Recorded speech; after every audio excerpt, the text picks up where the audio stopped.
you do what you have to do, right, to survive. So unfortunately, the whole world no longer really allows for too much idiosyncrasies with regards to musicians. Unfortunately, it's like we're all crammed into these corporate hours, and if we don't adhere to them, it's causes problems. What are some of those things that you've been required to do in terms of, living up to corporate requirements?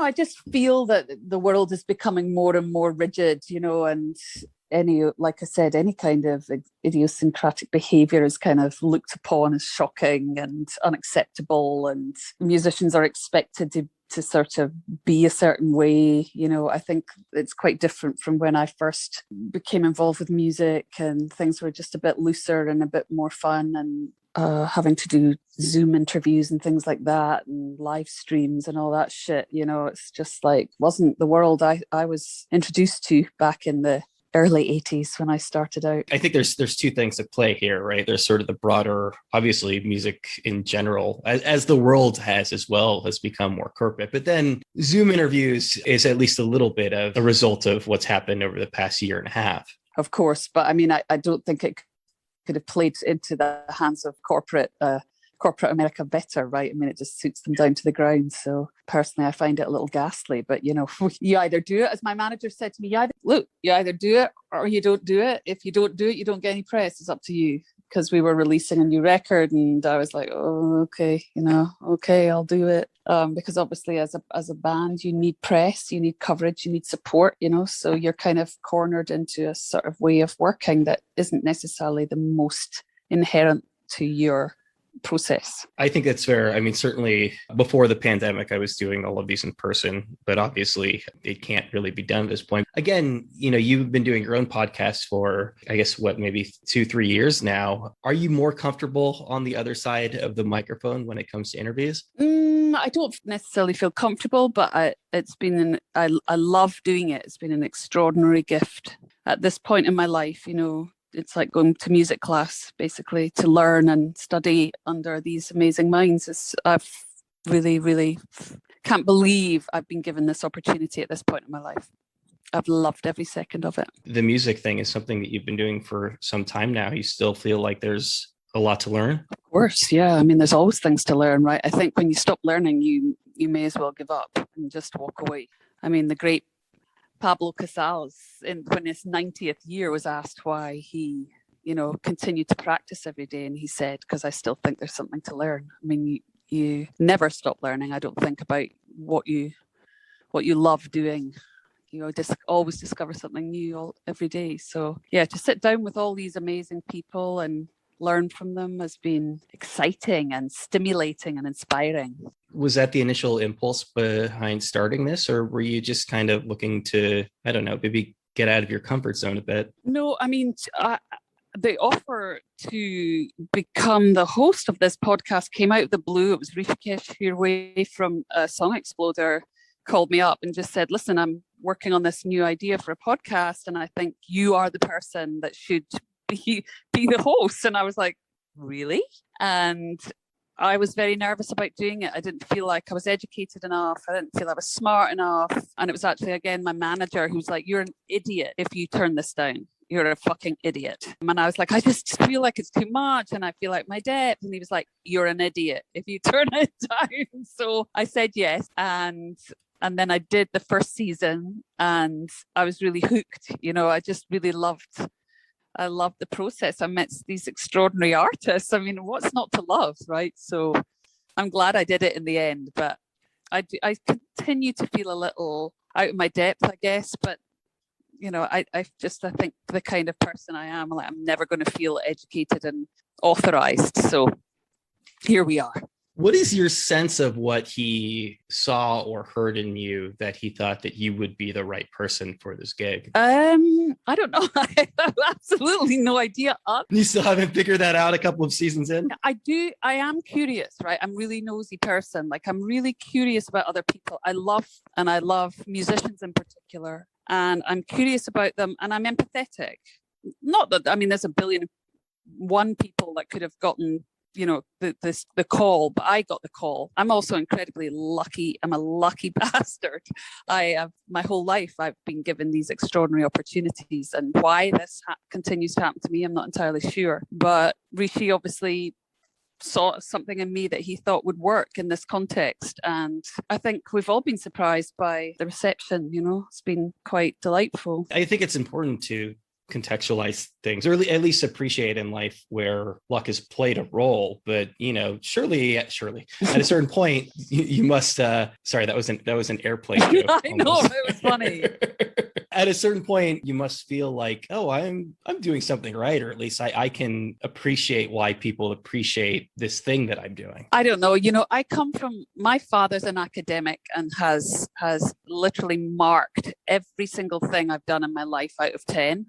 I'm being absolutely literal here when I say that. Every gig is measured on a scale from 1 to 10. Every meal I create is measured from 1 to 10. And he's had his way with my podcast too, and criticized my laugh, and gotten worried that some of the fans haven't liked this about it or that. And that's what I've grown up with my whole life. So there's this running commentary in my brain, always, that I'm just not hitting the mark, and that has driven me to succeed, I think, in my life.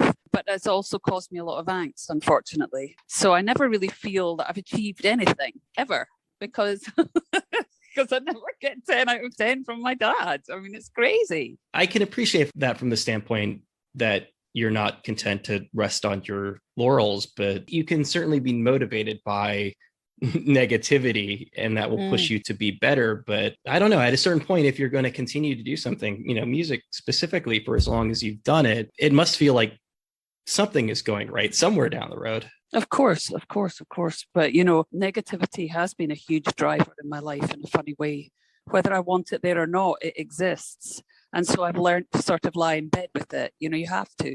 You develop throughout your life according to a series of events and things that occur to you, that happen. But you can never really fake your upbringing. Like, your upbringing comes with you, I think, to your deathbed. And as much as I have tried to counter my upbringing, it remains in bed with me, and I can't imagine it ever going away. But like I said, it really has spurred me on in many, many ways in my life. It's made me tough. I've been able to sustain a lot of criticism throughout my career, which I think would have perhaps stopped a lot of people in their tracks. So, I'm tough, and I'm grateful for that. You have to be, if you're doing anything in the public realm, you have to be able to weather the commentary that comes along with that. That's a good outlook there, because you can certainly go, as somebody who is used to criticism or grew up with criticism, you can go in one of two directions. You can either weather it the way you have, which is obviously the good way to go, or it becomes a lot easier, I think, to internalize it. It becomes a lot easier to realize that, like, oh, well, a lot of people are saying that I am not worthy or I'm not doing something right. And that can snowball really quickly. Really quickly. I mean, I think that's why we're seeing a lot of young artists in particular in this particular climate where social media has got such a huge imprint in our lives, that they're just taking their ball and going home. They can't really they can't weather the blows that come inevitably with every career, no matter how good you are. And I see a lot of them crumble under that kind of pressure. They just are like, I can't deal with this anymore. I'm having mental health problems. I'm cancelling this show. I'm coming off Instagram for 10 minutes. It's just, you can actually watch some of the meltdown occur.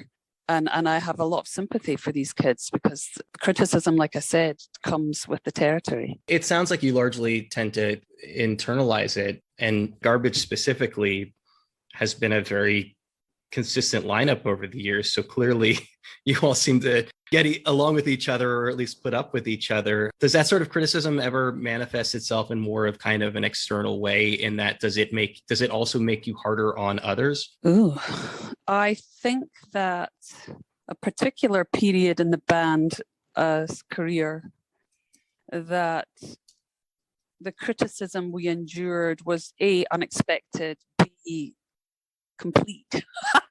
It was awful. And it definitely had an effect on the whole band psyche and the way that we all related to one another, for sure. Because, when you imagine you are publicly failing, you blame yourself and then you also blame each other. So there's this perverse sort of dichotomy that occurs, or at least for us. It kind of drove a wedge in some ways between us as band members, which eventually took its toll on us all by the time we had completed the fourth record and we took a break. I think that was a result of group criticism that really kind of caused a bit of a maelstrom in our group. But again, in any career that lasts any length of time, there will always be these passages of either complete ambivalence towards you or aggression, and that is just something that you over time do learn to live with and defy. Any artist that lasts any length of time has to be defiant. You have to just be like, well, fuck you. Fuck everyone. Was it that fourth record, or was that fourth record really just kind of the breaking point? Yeah, it was the breaking point. It was the third record that we'd had this incredible trajectory, and then we released the record literally, I think, 2 weeks or 10 days after September 11th. It was a fiasco of monumental proportions, and our whole promotional campaign was scuppered, and basically the record just died. We got dropped from radio, and having enjoyed unbelievable radio support throughout our career, we just lost all support. And we didn't understand what had happened, basically. And now, looking back on it, you can sort of see, this had occurred societally, and this was happening musically, and you start putting all the pieces together of the jigsaw. But at the time, you just feel like somebody's taking a baseball bat and hit you over the head, because we were just on such a high, and then didn't really know what to do, because we had been relying on the kind of support that we had become accustomed to. So you essentially still had enough built-in momentum to get you through that fourth record, but then the wheels just kind of came off for the group. Yeah, the wheels eventually just sort of dribbled off the wagon. Yeah, it was intense, but it was an intense time for everyone in the world. September 11th changed so much for all of us. Yeah, I guess it's one of those things that in hindsight, it makes perfect sense that the world reacting to this huge terrorist attack in the US, maybe wasn't going to be like super welcoming of whatever kind of art. But I guess when your head's down and you've been in it for so long, it's difficult to parse that out. I mean, it's rejection. It's like it just felt like, when you get dumped, when a boyfriend dumps you, it felt kind of the same way, Anyway, we survived it. We got through it in the end. It seems like an awfully long time ago now. I mean, it is. It's 20 years next month. Literally 20 years. I mean, we're celebrating our third record's anniversary, and this poor record that we're very proud of and love dearly.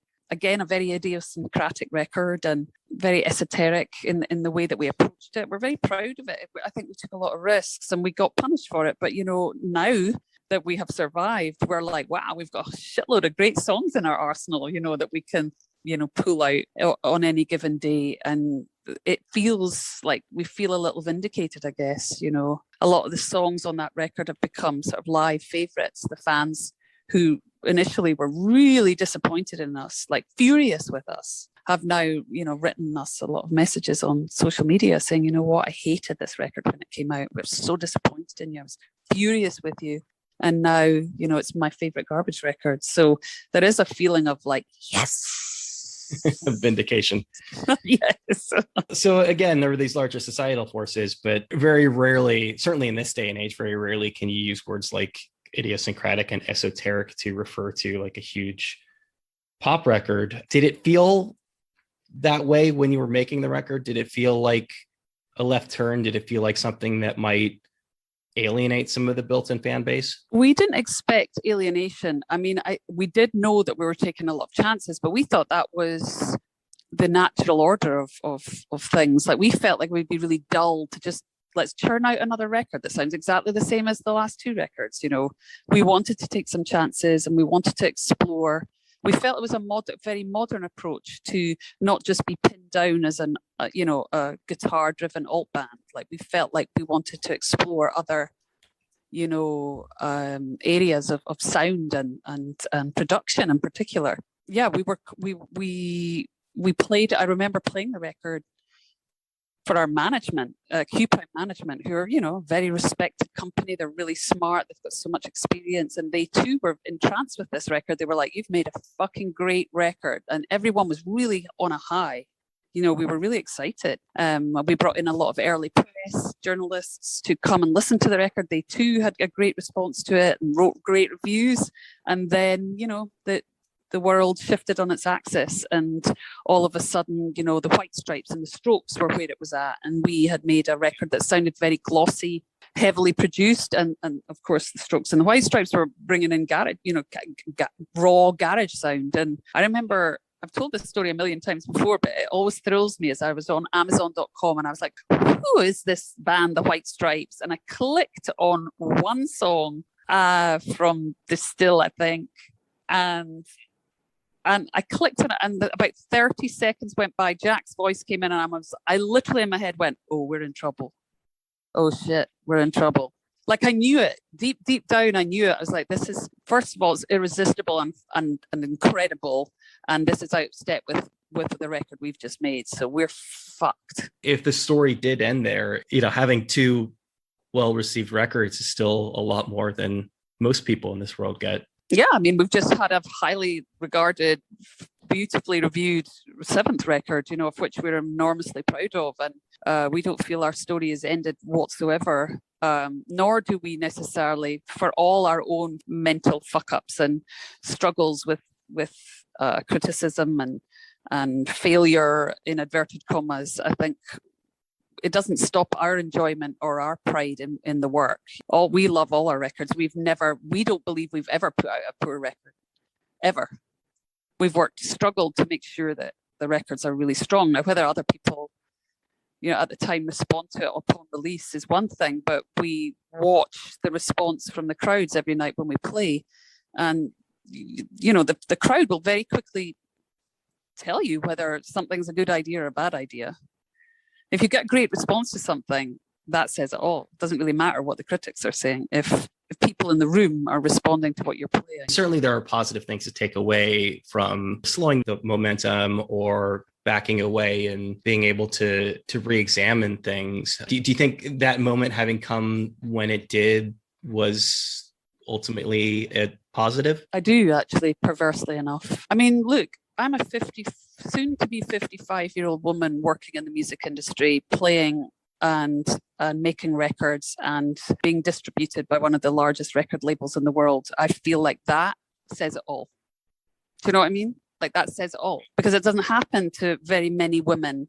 Still to this day, it's still very difficult to navigate a career in the music business that is fixated with youth and beauty. So the fact that our band is still here, we're very, very grateful and realize what a privileged position we're in. Perversely, the story surrounding Beautiful Garbage for me is a kind of a beautiful one, because it's so dramatic and it's so tightly wound up with this cataclysmic insanity that occurred on September 11th, and it's something that none of us will ever forget. And the fact that the record is woven in with that, and that it took such a battering, sort of feels poetic to me. It's like it wasn't ironclad, it too got destroyed, and in some ways that feels like it was appropriate, and then we were sort of then released from any kind of pressure whatsoever, because nobody expected us to survive that blow. And we did, and we continue to. And I think in some ways, had that record not been dismantled the way it was, I don't know if we'd still be here making records. Do you know? Because it gave us something to fight against. Making records, and, not to get like too doomy about it or too dark about it, but in some people's cases, not around period. The thing about being caught up in that machine, caught up in that momentum, is no one's going to tell you to take a break. And certainly you're not going to be the person to tell everyone to take a break, because things are moving forward. And as we said before, you're in the eye of the storm, you're in the eye of the hurricane. So you don't have a moment to take stock of everything that is going wrong in your life and in your bands. Exactly. Perfectly put. It's very true. And of course, there's so much money. We were making so much money for everybody. You know, they don't want you to stop. They have no real desire to let you rest or let you reflect or anything. I mean, that's again why you see so many of these artists flame out currently. I mean, the expectations on artists now are fucking mad, you know, because they make insane amounts of money. They're branded and they've got money coming in from all sources, and the corporations want them to keep going, and then they just have these little meltdowns, you know, and nobody seems to care. They think it's funny, and it's just hard to watch. It's been really interesting in the past several months to really see the Britney Spears thing revisited out of that context, and realize that to a certain degree, all or many of us were not only caught up in it, but we're kind of complicit in just being a part of that machine. We were. I mean, even like I watched the parallels between Britney and Billie Eilish, you know. She comes into making her second record, all of a sudden she's getting it in the neck, you know, for the way she chose to present herself on her first magazine cover. It's like, it's none of your fucking business, y'all, how she decides to portray herself, you know, and instead this young, very young girl, still only 19 years old, is weathering this storm of analysis and criticism, and I don't know. I think it's weird and sort of like twisted. It's like, you know, being fascinated with your daughter's teenage best friend. It's like, it's not appropriate for adults, quite frankly. I just think it's really creepy. I read the Times piece that you had a few years back where you dealt with some of your depression and some of the issues that you went through. I think, you know, in a lot of cases, or at least as it pertained to that piece, were, you know, prior to Garbage and to you really seeing that kind of success. But when you already have some of those sort of underlying things that you're dealing with, and then you get caught up in this machine, I assume that means that all of your mental health struggles have to kind of take a back seat to making sure that this thing you're a part of is a success. Well, you know, in my case, I felt like I was really busy, which helped with my depression. Like when you're busy, when I was so busy that I didn't have really time to worry about things that I previously allowed to overwhelm me, you know. And my mental health is, to be honest, like looking back on it now, you know, I don't really have mental health problems in that. Sure, I've suffered with some bouts of depression, but they've been mild. And you know, when you're a teenager, you think everything is like I am the most depressed teenager that has ever existed. As it turns out, I think it's just perfectly normal. And so I've been very blessed, actually, that I'm mentally tough. And sure, I've had some freakouts, you know, when you're under the spotlight, when you walk through an airport, for a random example, and you're on the cover of 5 different magazines. It's embarrassing, and you think the whole world's looking at you. Of course, they're not, but you think they are. And you get very self-conscious, and that causes you to worry about your body weight or your teeth or your hair or your face, or, you know, the list is endless. And that can be very disorienting and upsetting. But, you know, in the great scheme of things, they were small concerns for me. I was able to sort of keep these concerns and obsessions kind of at bay. But of course, not everyone is equipped like I am. And so I think that is what causes a lot of angst in these, particularly the young stars, you know, who are being asked to sort of perform and provide in ways that older artists are not we're just not expected to you know, give that much anymore. It's when you're young, when everybody wants you and wants to be around you and is attracted to you and wants a little piece of whatever that imagined stardust is. That's it's really demanding and frightening in many ways. It's one thing to triumph over those issues in your personal life, but it's another thing to take the initiative and sit down and write about it for, you know, the paper of record, for the, you know, this huge newspaper. You certainly, you know, you weren't a teenager and you weren't first and you were pretty far removed from when you were really dealing with those issues when you did sit down to write it. What made you sort of want to sit down and share this thing about yourself? Are you referring to being a self-cutter? Is that what you're referring to? Yeah, that the Times piece, I think, about 3 years ago now. It's a stigma. Self-harm is a stigma, and people who don't engage in it are very frightened of it. It seems so violent and frightening, but it's incredibly common. And the statistics now regarding self-harming in teenage communities is utterly terrifying. And I felt it was really important to talk about it. I always have. I've never been shy about mentioning that I was a self-harmer. I think instinctively I've always known that actually it wasn't unique to me. This was something that so millions and millions of people engage in, male and female, although it's worse in teenage girls than it is with teenage boys. But there are still teenage boys who engage in it. And so I wanted to talk about it because I think when you talk about things, they demystify things immediately. They take away their power. I think it's so dangerous not to call it for what it is. I think that was the driving force behind me writing that piece, and also, it's my truth. It's what happened to me. And you never felt a sense of personal stigma around it then in that way? No, I mean, I've been very blessed with a kind of I don't give a fuck kind of attitude my whole life. I don't know why I've been like that.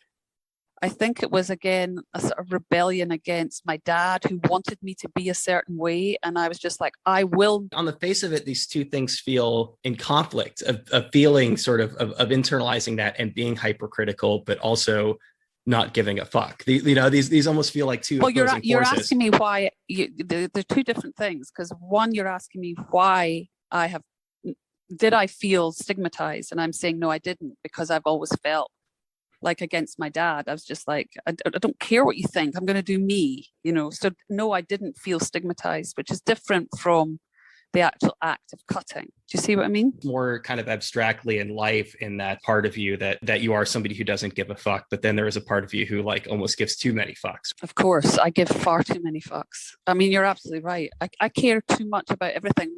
Again, it's something my husband thinks is highly amusing, which is he's just like, you just care too much. Just stop caring. And I'm like, I can't stop caring, Yeah, I mean, I think the cutting is a release. It's not an attack on yourself. It's more if I don't get rid of this feeling inside, I'm going to harm someone else. So it's a way of controlling rage, controlling confusion and frustration, and depression, etc. So instead of putting it out on someone else, it's a way to change things really quickly in the moment. It's a way to exactly. Sort of like, forgive the term, but to cut the tension. Literally. Is caring too much? Is that a problem ultimately? I think it's a bit of a problem, but it's also, I'm so glad I'm not numb. I mean, for me, for my comfort of my day-to-day life, it's been a bit of a problem, but I'm so grateful that I'm still alive and aware of other people's situations, not just centered around my own. I feel it's a gift. I feel like I'm glad I can see. I don't want to not see, but it's also a torment. Yeah. So, but that's just how there's always a price to pay for any kind of, I call it a kind of a superpower. When I was young, I was always criticized for being too sensitive, in inverted commas. You're too sensitive. And now I'm like, I'm so grateful I'm sensitive, because it is a superpower. Like, you can see people's pain, you can see their joy, you can actually be a witness to it, instead of, walking over a homeless person on the street and not actually think about what you're doing. Like, I do not ever want to walk past a homeless person in the street and not be aware of my own revolting privilege and what is happening to this person, in one of the wealthiest countries in the world.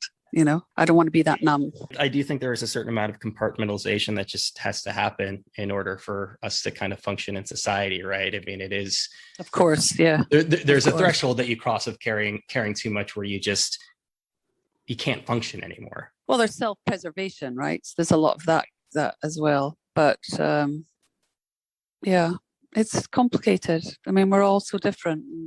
But I do realize now when people were saying to me when I was young, you're too this, you're too that. I'm like, no, I'm just too, I I'm just too much for you. I mean, it sounds like you do sort of like yourself now, and you do, you do sort of appreciate where you are. Is that something it took a lot of time to work toward? Oh my God, Brian, this is like analysis that I'm in today. Nobody has ever asked me such a question. I'm reeling from this question. I mean, I think over the last decade, I have developed some pride in myself, which I'm not sure is the same thing as loving myself. I'm not very good at loving myself, and I never have been, which greatly saddens me. But I have developed a pride in myself and how I conducted myself in very stressful, strenuous circumstances. And I feel proud of that. And so that has helped a little with my struggling self-esteem. We talked a little bit earlier about needing a break and not being able to take it. But obviously the past year and a half, we've all sort of been forced to. The plans that we've had were canceled, and we've all sort of had to sit with some of these things and to sit with ourselves, especially when you are somebody who cares a lot about all these things that are happening. And it does feel like there's more happening than ever before. How do you deal with that? How do you sort of reconcile that during a pandemic? Well, like everybody, I mean, I felt it completely, like, what's the word? Impotent, right? Like I just felt like I was a racehorse in a stall. I couldn't race, and I felt really constricted and rageful, of course, my go-to emotion. I didn't deal with it very well. I wasn't particularly creative. I was very lucky in that we had just finished, or more or less finished, our new record a couple of weeks before lockdown. So at least we had this body of work that was in the bag and was waiting to come out, which was the only thing really that sustained me as an artist, because I didn't feel creative. I didn't have any ideas. For the first time, I wasn't reading books. I was paralyzed. I didn't write. I sort of found myself, I'd just be sitting either in the garden or on the side of my bed, just sitting, looking, waiting. I don't know, doing nothing, being a blob. So I'm not entirely sure if I even had a method of coping. Just got through it, as we all did. The day breaks, we get up, fucking worry about where we can get toilet paper, and then we go back to bed, and ad infinitum it went on. It seemingly went on forever, but we're all here, thank God. At least the lucky ones are still here, and we get to complain. You were at the outset complaining about doing some of these remote shows and having to do Zoom interviews. What was that process like, and what was your relationship to the music like during that period when everything was more or less finished and you had to start the process of, I guess, promoting the record, but knowing that you weren't going to be able to, or not actually, I guess, not knowing when you were going to be able to tour on it? Yeah, no, it was frustrating, and we waited a long time. We waited a year, and then the record company was like, well, we're putting it out in this quarter, and you have no say whether it comes out in whatever quarter it comes out in. But we were also dying for it to come out, so we were excited. And we never did any live streams, actually, because I just don't think that's how music is supposed to be received. And I felt like I am not that desperate, that I can't live for a year without performing for an audience. I can control myself a little and wait. I'm just going to wait, because I felt there was a reduction in what music is capable of doing, and I don't like it. I just don't think. I don't know. I feel like the contribution of music and musicians and artistry and songwriting has been so reduced lately, to whether you have a hit or not. And I don't think that's what music is.